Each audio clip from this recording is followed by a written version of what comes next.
His face was a masterpiece of disbelief, a cracked, crumbling sculpture of arrogance caught in the moment of its own destruction. For the first time in what felt like a lifetime, I smiled, a real smile. Not the tight, pained thing I had been practicing for months, but a genuine, wide, and deeply satisfying curve of my lips. It was the smile of a general watching the final, decisive move of a long and brutal war. And in that war, I was the undisputed victor. He just didn't know it until that very second. The air in the sterile conference room was thick with the smell of expensive leather and shattered ego. Mark, my husband of 15 years, my tormentor of 6 months, stared at the portfolio on the table as if it were a venomous snake. His lawyer, a man whose smugness had been an almost physical presence in the room just moments before, looked pale. He was flipping through the pages, his expression shifting from confusion to dawning horror. "This is impossible," Mark finally choked out, his voice a ragged whisper.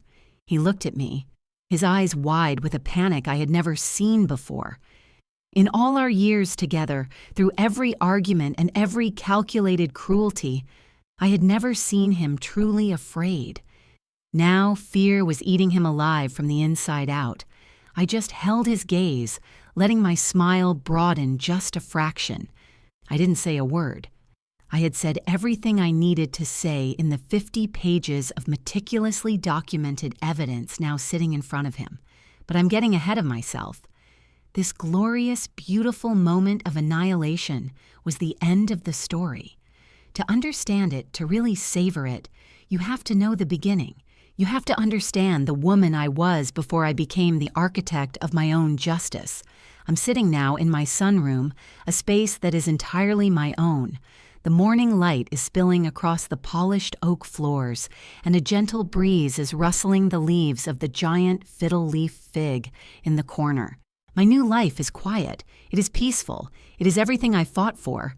In my hand, I'm holding a heavy, ornate brass key. It doesn't open any doors in this house. It's the key to my grandfather's old roll-top desk, the one where he kept all his secrets. It's what reminds me to tell this story, to remember. Let's go back. Let's go back to the beginning, 15 years. That's how long I gave to Mark. I met him when I was 24, a bright-eyed graphic designer with a promising career ahead of me. He was older, established, a junior partner at a small but ambitious architectural firm. He was charming, of course.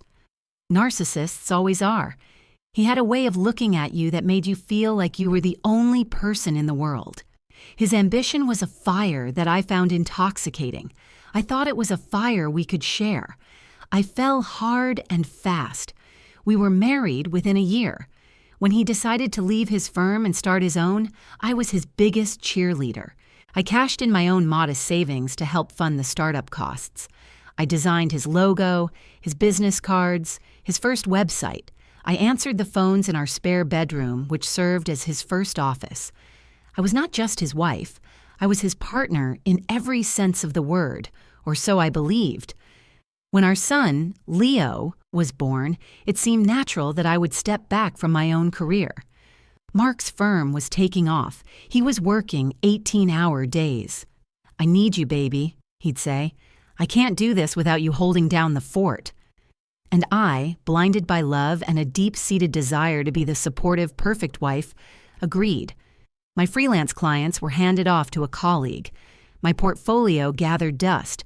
A few years later, our daughter, Maya, arrived. By then, my old life was a distant memory. My world was school runs, play dates, and making sure Mark's dinner was on the table when he walked in the door, no matter how late. My identity had been subsumed into his. I was Mark's wife. I was Leo and Maya's mother. The woman who once won awards for her design work had vanished. I told myself I didn't mind. I told myself this was a different kind of fulfillment. We built a beautiful life. Or rather, I built a beautiful home while he funded it. The house was his masterpiece, a sprawling modern structure of glass and steel that he designed himself. It was featured in architectural magazines. I was the one who made it a home. I chose every piece of furniture, planted every flower in the garden, and filled its stark, minimalist spaces with warmth and laughter. It was my canvas, my project, my sanctuary. And then there was Clara, Mark's younger sister. From the very beginning, Clara had looked at me with a thinly veiled disdain. I was never good enough for her brilliant brother. I was too quiet, too simple. My family didn't have their money or their social standing. She had a way of delivering backhanded compliments that felt like tiny, sharp cuts. "Oh, that's a lovely dress," she'd say, her eyes scanning it with an appraiser's coldness. "It's amazing what you can find at those outlet malls." I tried to win her over for Mark's sake. I hosted family dinners. I remembered her birthday. I listened to her endless complaints about her life, her job, her latest boyfriend. It was exhausting, but I did it. I played the part. I smoothed things over. I was the family peacemaker, the perpetual giver.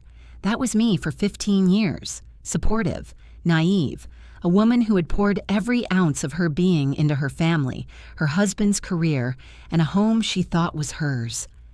I was the frog in the slowly boiling pot, completely unaware of the danger until it was far too late. The day it all shattered started like any other Tuesday. I dropped the kids at school, went to the grocery store, and spent the afternoon coordinating contractors for a charity fundraiser I was chairing. I was making a lemon and herb roast chicken, Mark's favorite. I remember the scent of rosemary filling the kitchen. I felt content. He came home earlier than usual. He didn't kiss me hello. He walked past the kitchen without a word and went straight to the study, closing the door behind him. A knot of anxiety tightened in my stomach. This was unusual.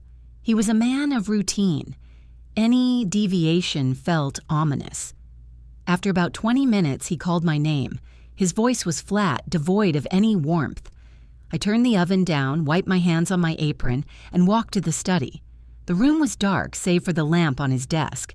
He was sitting in his large leather chair, a stack of papers in front of him. He didn't tell me to sit. "I want a divorce," he said. Just like that. No preamble. No, "we need to talk." Just 4 words that detonated my entire world. I think I laughed. A short, sharp, disbelieving sound. "What? Mark, what are you talking about? Is this a joke?" "Does it look like I'm joking?" he asked, his face an unreadable mask of stone. The room started to spin. I grabbed the back of a chair to steady myself.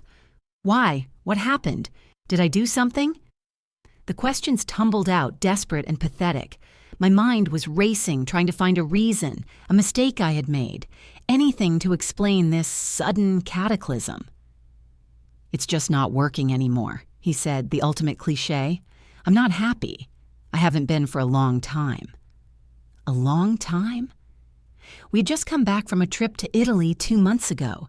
He had held my hand walking through Florence, telling me how much he loved our life. Had that all been a lie?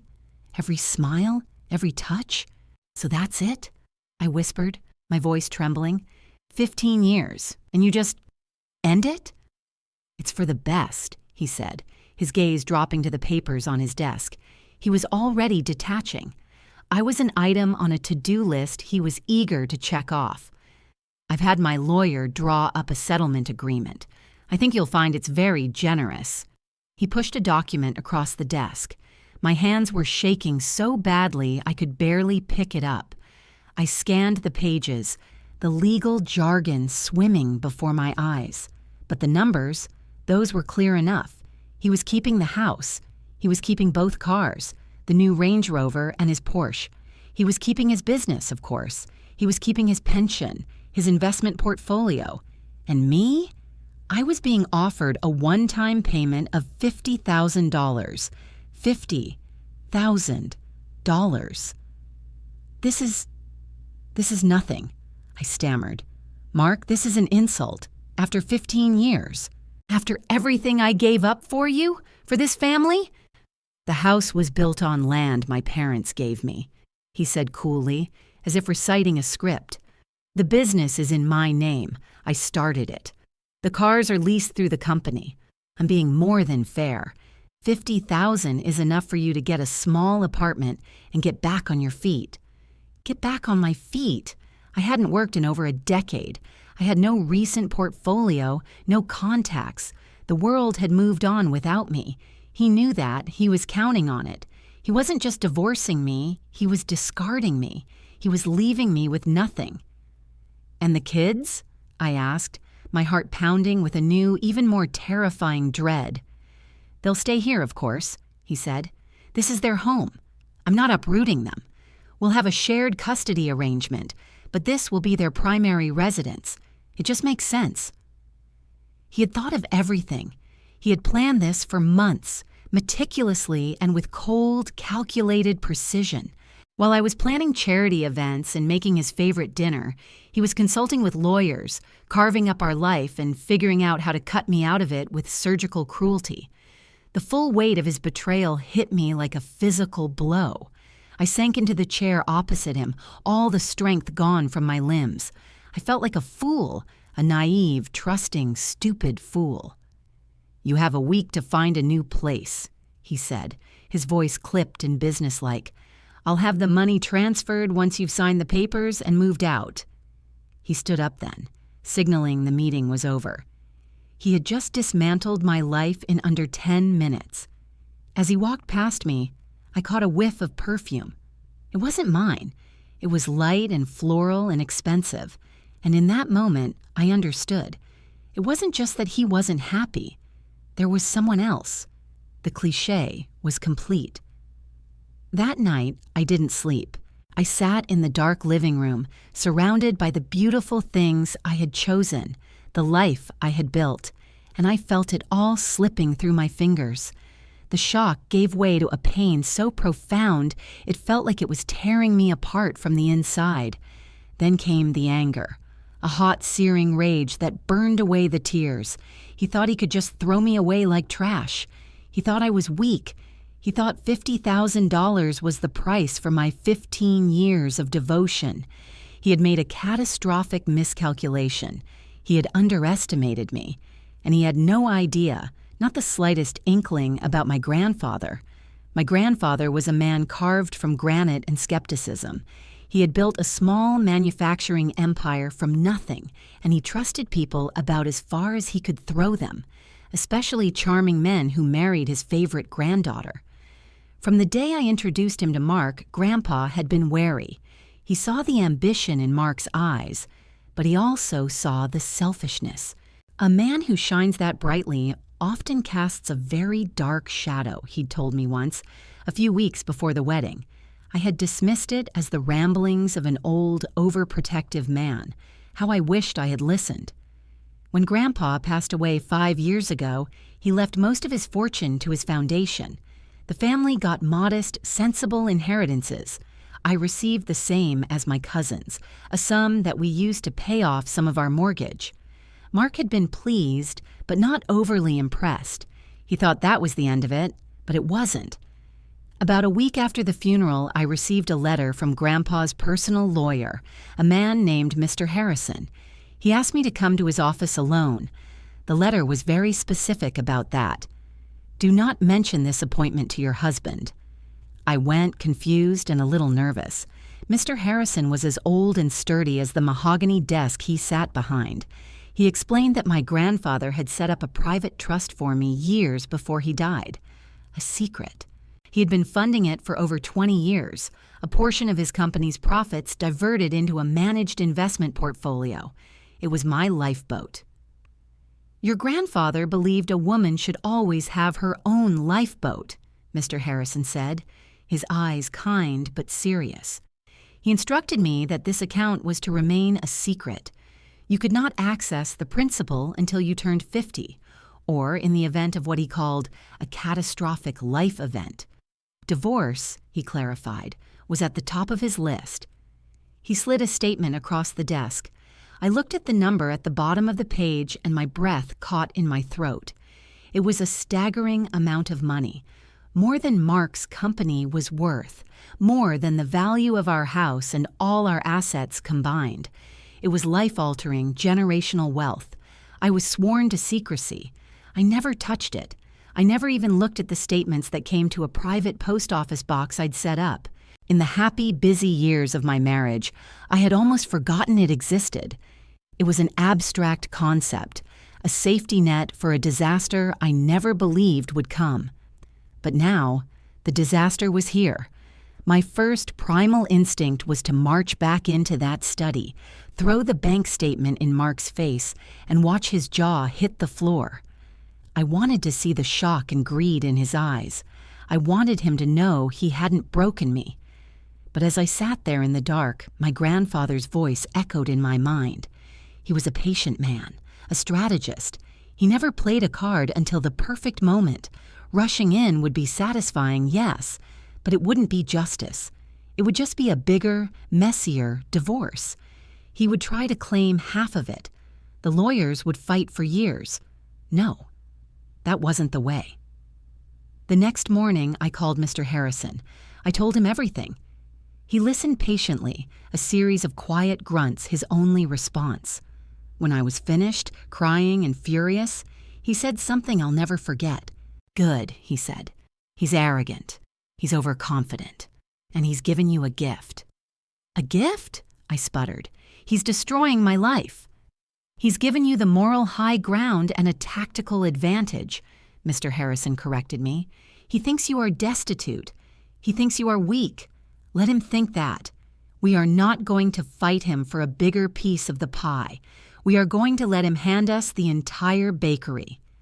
And so, the plan was born. It was a simple plan, but a brutal one. It had 2 phases. Phase 1, the act of endurance. Phase 2, the annihilation. Phase 1 was the hardest thing I have ever done. I had to play the part of the broken woman Mark expected me to be. I cried. I begged him to reconsider. He remained cold, distant. He had already moved on. His new girlfriend, a 20-something yoga instructor named Amber, was already a presence in our lives. He brought her to a school function for Maya, introducing her as a friend. The humiliation was a physical burn. I found a tiny, depressing 1-bedroom apartment in a run-down building across town. The linoleum was peeling and it smelled of stale cigarettes and despair. It was all I could afford. Mark drove me there in the Range Rover, the one I used to drive. He dropped my 2 suitcases on the curb and looked at the building with a smirk of pity. "Well," he said, "this is cozy. Let me know when you're ready to sign those papers."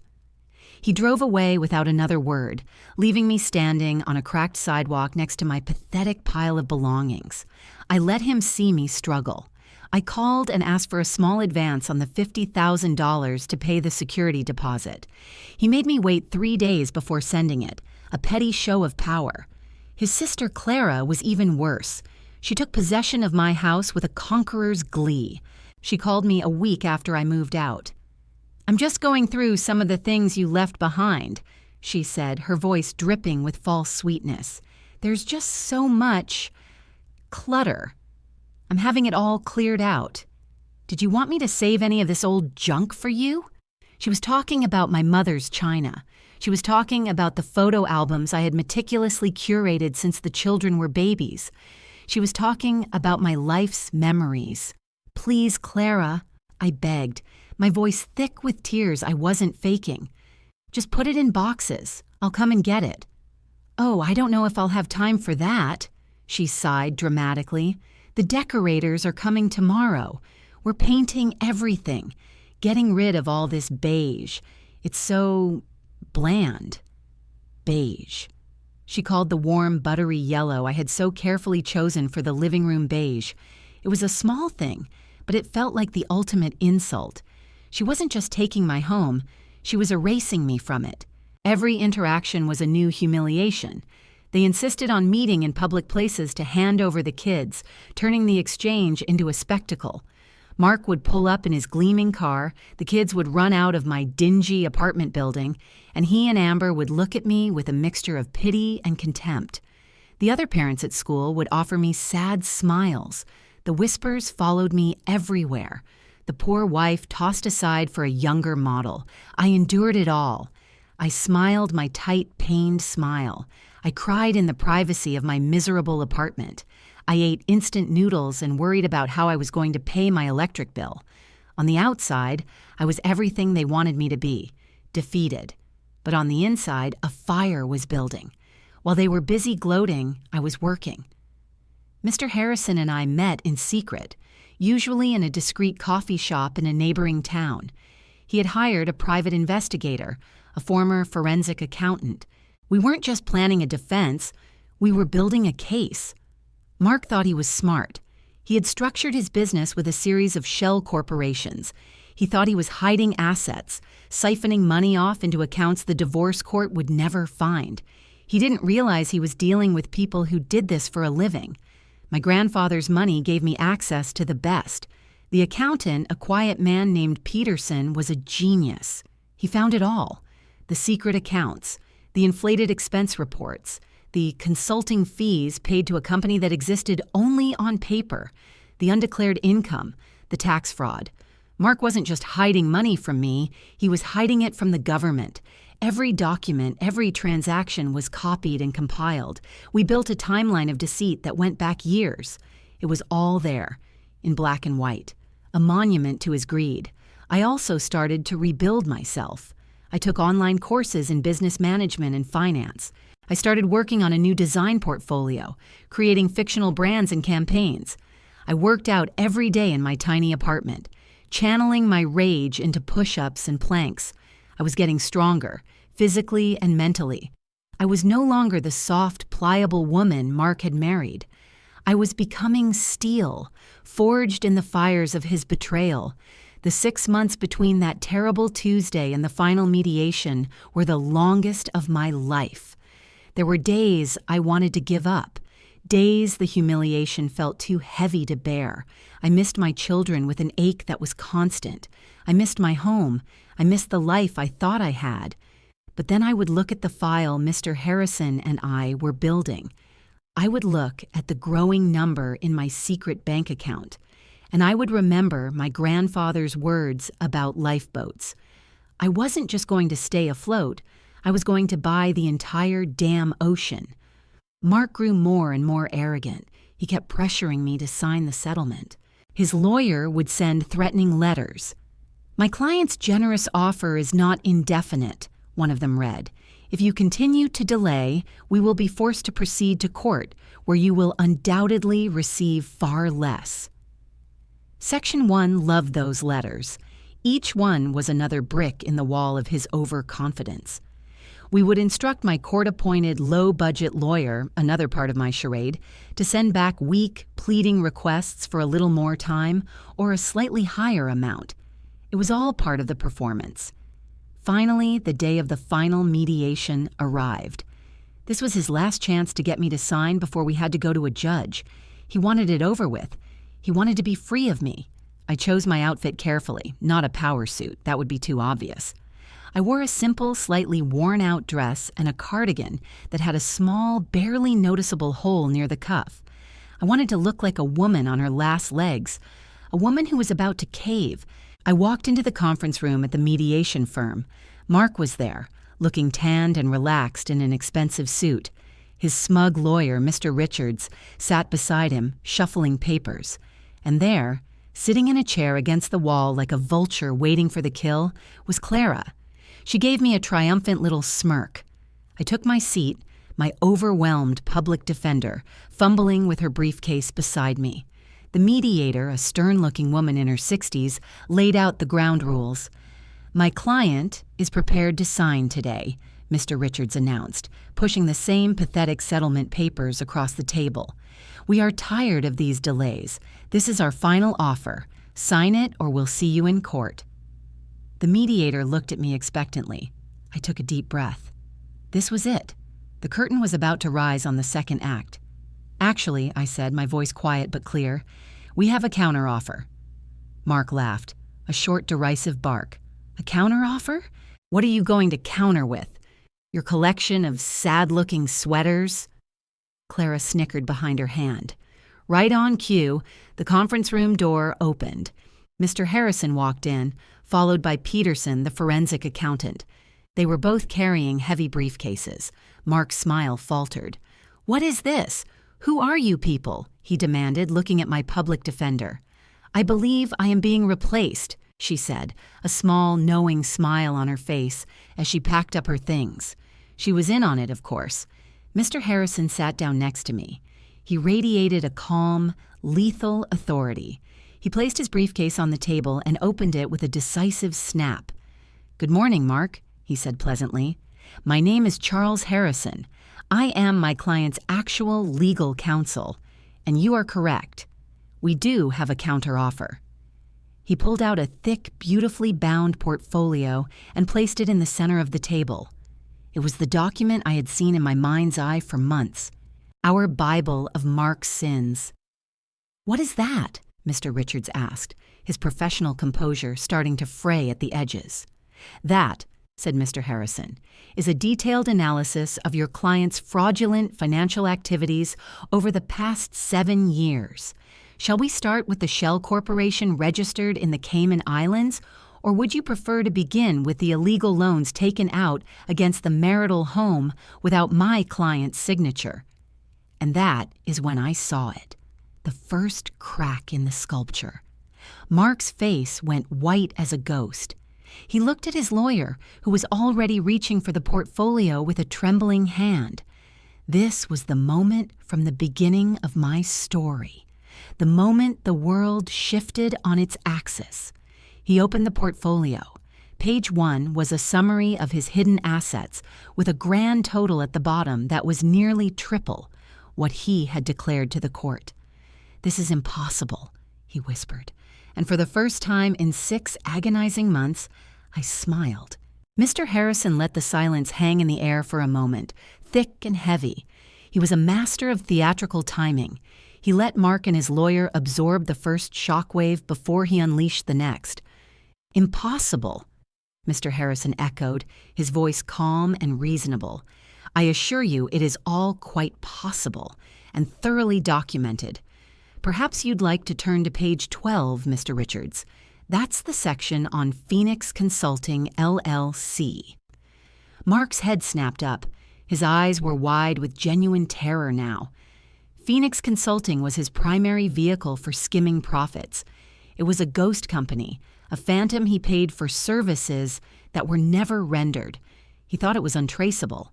His lawyer, Mr. Richards, flipped frantically through the pages. His face grew paler with each turn. He was seeing his own potential liability for presenting fraudulent documents to the court. His career was flashing before his eyes. You'll find wire transfer confirmations, bank statements, and a sworn affidavit from a former employee who was instructed to process the payments, Mr. Harrison continued, his tone as pleasant as if he were discussing the weather. She was quite forthcoming once we assured her she would be granted immunity for her cooperation. Clara, who had been watching this with a confused frown, finally spoke up. "What is this nonsense? Mark, what are they talking about?" "Be quiet, Clara," Mark hissed, not even looking at her. His entire focus was on the ticking time bomb on the table. "And then there's the matter of the house," Mr. Harrison said, moving on. "Page 28. You refinanced the property 18 months ago, forging my client's signature on the loan documents. That's a federal crime, Mark. Bank fraud carries a rather hefty prison sentence." Peterson, the silent accountant, chose this moment to slide a second, smaller file across the table. "That's a copy of our report, which we have already forwarded to the Criminal Investigation Division of the IRS," he said softly. Mark made a sound, a strangled gasp. He looked like he had been punched in the gut. He was no longer just losing a divorce case. He was facing the complete implosion of his life. Prison, financial ruin, public disgrace. "What do you want?" he finally managed to say, his voice a hoarse croak. He looked at me, and for the first time he saw me. Not the mousy, compliant wife he had discarded, but the woman who now held his entire future in her hands. I let him wait. I savored the panic in his eyes, the sweat beading on his forehead. I thought about the nights I had cried myself to sleep in that miserable apartment. I thought about him introducing our children to his mistress. I thought about Clara calling my memories junk. Finally, I leaned forward. What do I want? I repeated his question, my voice low and steady. I want it all. A confused silence fell. Mr. Richards looked at me, then at my lawyer. What does that mean, all? It means my client is withdrawing any and all claims to your client's business, Mr. Harrison explained. She has no desire to be associated with such a corrupt and soon-to-be bankrupt enterprise. Mark flinched as if he'd been struck. She is also relinquishing her claim to his pension and his personal investment accounts, Mr. Harrison went on. We have no way of knowing how much of that is tied up in his fraudulent activities, and frankly, we don't want to touch it. A flicker of hope appeared in Mark's eyes. He was confused. This didn't sound like all. This sounded like I was letting him off the hook. In exchange, Mr. Harrison said, his voice dropping into a deadly serious register, your client will sign over the house, the full title, free and clear of all liens, which means he will be solely responsible for the 20-year mortgage he took out on it fraudulently. The hope in Mark's eyes died instantly. The house was mortgaged to the hilt. He had used the money to expand his business and fund his lavish lifestyle. The equity was gone. It was a massive liability, not an asset.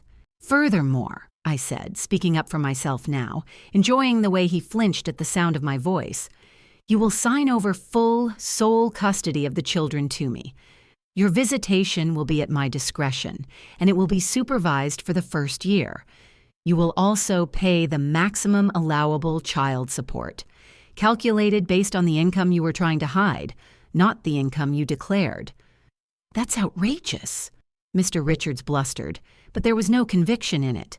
He knew he had no cards left to play. And finally, Mr. Harrison said, delivering the killing blow, my client requires a one-time, non-taxable payment, a settlement. I don't have any money, Mark cried out, a pathetic, whining sound. You said it yourself, the business is finished. I'm ruined. Oh, we're not asking you to pay it, I said, giving him a sweet, cold smile. I'm going to pay it to myself, from my own funds. We just need the settlement agreement to state that you agreed to the amount. What are you talking about? He asked, completely lost. Mr. Harrison slid a third document across the table. It was a single page, a notarized summary of my current net worth, courtesy of my grandfather's secret trust. Mark stared at the number. His jaw literally dropped. His face, which had been pale, now turned a blotchy, unhealthy red. He looked from the paper to me and back again. The number on that page was more money than he had ever dreamed of making. Why? Mr. Richards asked, his voice full of genuine curiosity. Why the charade? Why do you need a settlement agreement for your own money? Because, I explained patiently, as if to a small child, when the IRS and the FBI finish their investigations into Mark's finances, they will undoubtedly try to seize all his assets. Any money he gave me in a settlement could be subject to clawback. But a court-ordered settlement, based on his agreement to an amount I paid myself from funds that were never marital property, that's untouchable. It's just cleaning up the paperwork. The genius of Mr. Harrison's plan was finally laid bare. It wasn't about the money. I already had the money. It was about justice. It was about stripping him of everything, legally and irrevocably, using his own greed and arrogance as the weapon. Clara, who had been silent this whole time, finally exploded. You liar, she shrieked, pointing a trembling finger at me. You've had this money all along. You let us think you were poor. You're a manipulative snake. Yes, I said calmly. I am. I learned from the best. I looked pointedly at her brother. Mark just sat there, broken, a hollowed-out shell of the man who had walked in an hour ago. He had lost his company, his home, his children, and any shred of his dignity. He had been so focused on grabbing his slice of the pie that he never realized I owned the whole world. Sign the papers, Mark, Mr. Richards said, his voice flat and defeated. Sign them now. He did. His hand trembled so violently he could barely form his own name. He didn't look at me once. When it was done, he and his lawyer practically ran from the room. Clara remained, frozen in her chair. She stared at me with pure, unadulterated hatred. "I hope you're happy," she spat. "I am," I said. "And Clara? The decorators are coming to my house next week. I'm thinking of painting everything, getting rid of all that ghastly gray you chose. It's so pretentious." The look on her face was my reward, my trophy.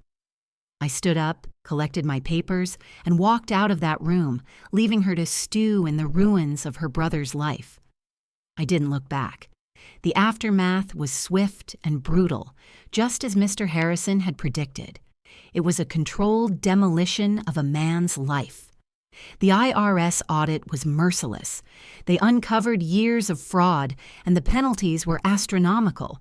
The bank that held the fraudulent mortgage on the house initiated foreclosure proceedings and filed criminal charges. Several of Mark's high-profile clients, spooked by the whiff of scandal, pulled their contracts. His business, which was already a house of cards, collapsed in on itself within 2 months. He had to declare personal bankruptcy. But bankruptcy doesn't discharge debts incurred through fraud, nor does it protect you from the IRS.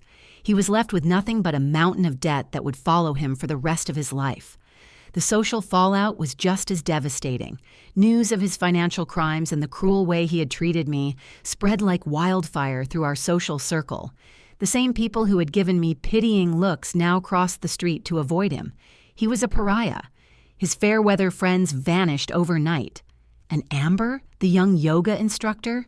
She disappeared the moment the money did. I heard through the grapevine that she was already dating another wealthy, older man.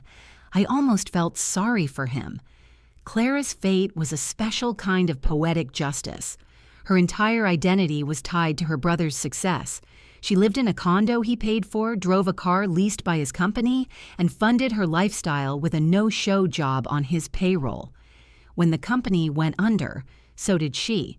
The last I heard, she had been forced to sell her designer handbags and was working as a cashier at a department store. The irony was not lost on me. I, on the other hand, was thriving. I didn't move back into the old house. It was tainted with bad memories, and frankly, it was no longer my style. I had Mr. Harrison's firm handle the sale once the bank had taken possession and cleared Mark's name from the title. I let it go for a low price to a young family, happy to be rid of it. Instead, I bought a beautiful, historic home in the city's most charming neighborhood.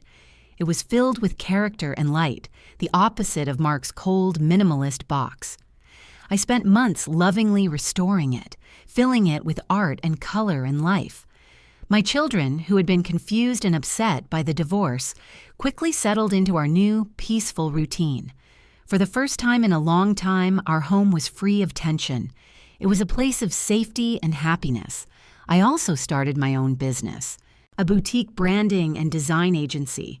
With my renewed confidence and a substantial amount of capital to invest, it took off faster than I could have ever imagined. I was good at what I did. I had always been good. I had just forgotten. It felt incredible to be valued for my mind and my talent again. About a year after the divorce was finalized, there was a knock on my door. It was a rainy Thursday evening.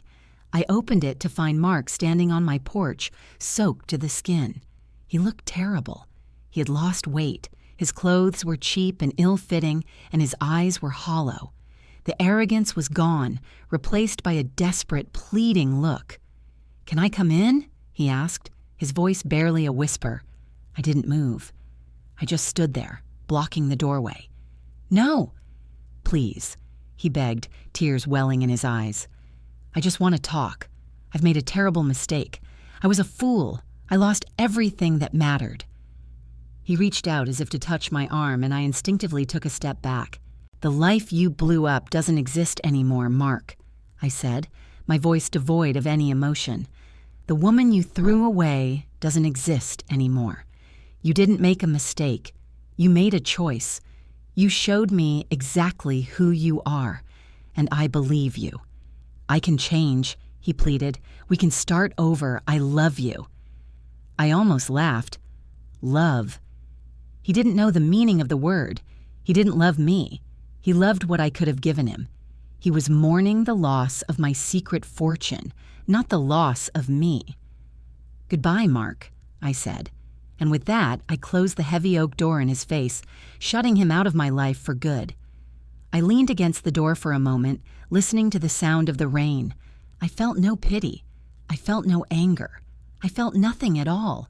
Just the quiet, calm finality of a chapter well and truly closed, which brings me back to today, to this sunroom, this quiet morning, this cup of coffee steaming on the table beside me.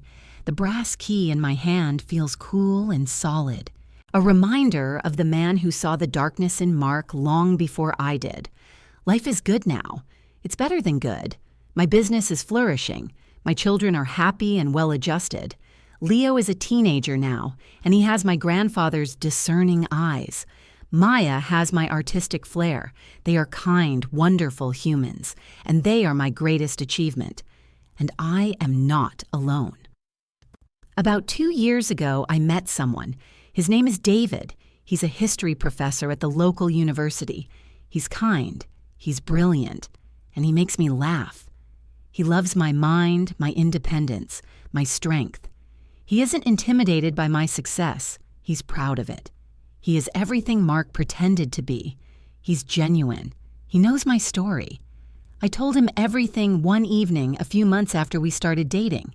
He listened patiently, and when I was done, he just took my hand. "I'm sorry you had to go through that," he said simply, "but I'm not sorry she came out the other side." Last night, he asked me to marry him. Not with a grand gesture or an expensive ring, but quietly as we were washing the dishes after dinner. He said he wanted to spend the rest of his life with his best friend. I haven't given him an answer yet. Not because I have any doubts, but because the idea of marriage still carries the ghosts of the past. But sitting here now, in the light of my new life, I know what the answer will be. This time, it will be a partnership of equals, a merger of two whole independent people, not a hostile takeover.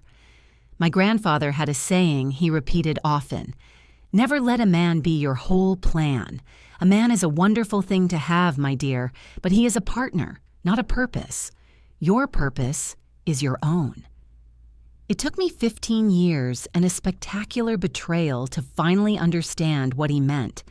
I had to be burned down to my foundations before I could rebuild myself into someone stronger than I ever thought possible. Mark thought he was taking everything from me. The house, the cars, the money. He didn't understand that those were just things. My real value, my strength, my resilience. That was something he could never touch. He underestimated me. They all did. And in the end, that was the weapon I used to reclaim my life. I put the brass key down on the table. It's time to let go of the past. Time to step fully into the beautiful, bright future I built for myself.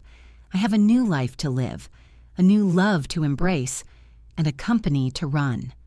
The war is over. And the peace that follows? It's more wonderful than I ever could have imagined.